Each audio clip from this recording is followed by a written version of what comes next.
দর্শক, করোনা আপডেটে আপনাদের স্বাগত জানাচ্ছি আমি স্মৃতি মণ্ডল। শুরুতেই জানাবো বিশ্ব পরিস্থিতি। বিশ্বজুড়ে করোনা ভাইরাসে আক্রান্তের সংখ্যা 5,84,00,000 ছাড়িয়েছে। থেমে নেই মৃত্যু। এর মধ্যে 99%-এর 1,65,34,647 জন আছেন অল্প ঝুঁকিতে, আর বাকি 1%-এর 1,02,396 জন আছে উচ্চ ঝুঁকিতে। বিশ্বে এ পর্যন্ত আক্রান্ত হয়েছে 5,84,87,754 জন। মৃত্যু হয়েছে 13,86,334 জনের, আর সুস্থ হয়েছেন 4,46,04,377 জন।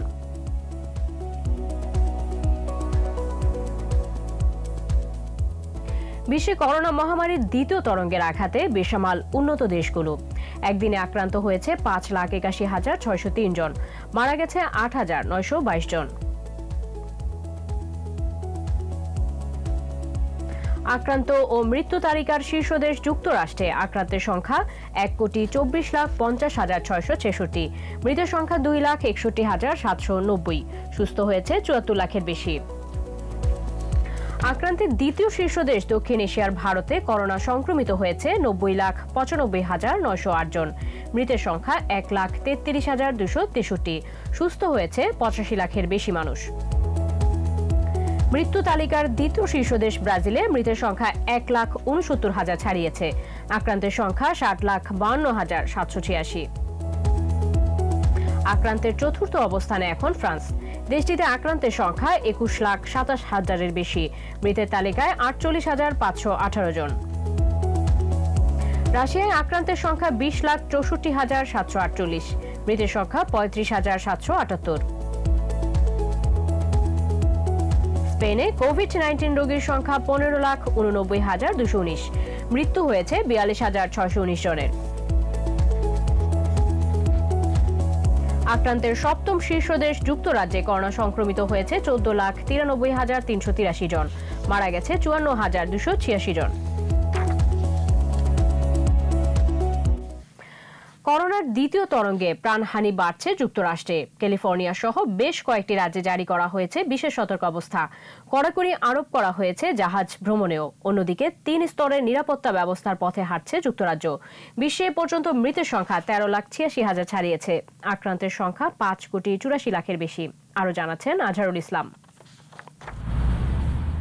মহামারী করোনায় গেল শুক্রবার যুক্তরাষ্ট্রে একদিনে মৃত্যু ও আক্রান্তে নতুন রেকর্ড ভাবিয়ে তুলেছে মার্কিন প্রশাসনের কর্মকর্তাদের। এরই ধারাবাহিকতায় স্থানীয় সময় শনিবার থেকে ক্যালিফোর্নিয়ায় রাতে কারফিউ জারি করা হয়েছে। এছাড়া বেশ কয়েকটি রাজ্যে জনসমাগম স্থলে মাস্ক ব্যবহারে কড়া আইন জারি করা হয়েছে। পাশাপাশি সামাজিক দূরত্বের বিষয়ে কড়াকড়ি আরোপ করা হয়েছে। দেশটিতে 1,24,00,000-এর বেশি আক্রান্ত নিয়ে প্রাণহানি 2,61,000 ছাড়িয়েছে। জাহাজে ভ্রমণকারীদের জন্য বিশেষ সতর্কতা ব্যবস্থার সিদ্ধান্ত নিয়েছে মার্কিন সরকার। জাহাজ ভ্রমণের 3 দিনের মধ্যে করোনা পরীক্ষা সহ পরবর্তী 7 দিন কোয়ারেন্টাইনের কথা ভাবা হচ্ছে। আর ইউরোপে ভয়াবহ হারে বাড়ছে সংক্রমণ ও মৃত্যু। ইতালিতে প্রাণ হারিয়েছেন প্রায় 50,000 মানুষ। ফ্রান্সে 48,500-র বেশি লোকের মৃত্যু হয়েছে। 2 ডিসেম্বর লকডাউনের মেয়াদ শেষ হওয়ার পর 3 স্তরের শক্তিশালী বিধিনিষেধ আরোপ করতে যাচ্ছে যুক্তরাজ্য। এ বিষয়ে বিস্তারিত পরে বলা হবে বলে জানিয়েছেন প্রধানমন্ত্রী বরিস জনসন। এদিকে বিশ্বব্যাপী করোনায় ভ্যাকসিন পরীক্ষার কিটসের সুষ্ঠু বিতরণে একমত হয়েছেন বিশ্বের বৃহৎ অর্থনীতির দেশগুলোর জোট G20-র নেতারা। আজহারুল ইসলাম, 21 টেলিভিশন। শীত আসছে, বাড়তে শুরু করেছে করোনা আক্রান্তের সংখ্যা। এই অবস্থায়ও স্বাস্থ্যবিধি মানছেন না নরসিংদীর মানুষ। স্বাস্থ্যবিধি মানাতে প্রশাসনের নানা কার্যক্রমকে তোয়াক্কা করছেন না সাধারণ মানুষ। করোনা চিকিৎসায় হাসপাতালে নেই পর্যাপ্ত আইসিইউ, সিসিইউ ও পিসিআর ল্যাব সুবিধা। ফলে করোনার দ্বিতীয় ঢেউ নিয়ে বেড়েছে শঙ্কা। নরসিংদী প্রতিনিধি মাখন দাসের রিপোর্ট, জানাচ্ছেন সমর ইসলাম। ঢাকার কাছের জেলা নরসিংদীতে 22 লাখের বেশি মানুষের বসবাস। শীতের সাথে বাড়ছে করোনা আক্রান্তের সংখ্যা। চলতি নভেম্বর মাসে মাত্র 20 দিনে 107 জন সহ জেলায় এ পর্যন্ত আক্রান্তের সংখ্যা 2,573 জন। এর মধ্যে মারা গেছেন 46 জন। করোনা পরীক্ষার জন্য জেলায় এখনো স্থাপিত হয়নি পিসিআর ল্যাব। মুমূর্ষ রোগীদের জন্য নেই আইসিইউ ও সিসিইউ। এই অবস্থায়ও স্বাস্থ্যবিধি মানার তোয়াক্কা করছেন না সাধারণ মানুষ। আমি ব্যবহার করি, সবসময় ব্যবহার করি, এখন একটু মুখটা ফাঁপি যায় এই কারণে রাখছি।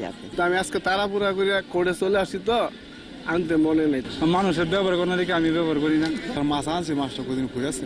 মানুষের এমন অসচেতনতায় চিন্তিত সচেতন নাগরিকরা। করোনা হাসপাতালের মুখপাত্র জানান, স্বাস্থ্য মন্ত্রণালয় ও অধিদপ্তরের গাইডলাইন কাজে লাগানোর কথা। আমরা সাধারণ মানুষ, একজনের কারণে 100 নষ্ট ক্ষতি না হয়। এই অবস্থা, ধুলাবালি অবস্থা, এই ক্ষেত্রে মাস্ক এমনিতেই বাধ্যতামূলক হওয়া দরকার। স্বাস্থ্যবিধিটা মেনে চলতে পারলে আমাদের এই মহামারী আক্রান্তটা অবশ্যই আমাদেরকে ক্ষতি করতে পারবে না। এখন আমাদের পর্যাপ্ত এই কোভিড হাসপাতালে ডাক্তার, চিকিৎসক এবং অন্যান্য সরঞ্জাম সেগুলো আছে। আমরা আমাদের কোভিডের দ্বিতীয় মোকাবেলা করতে পারব।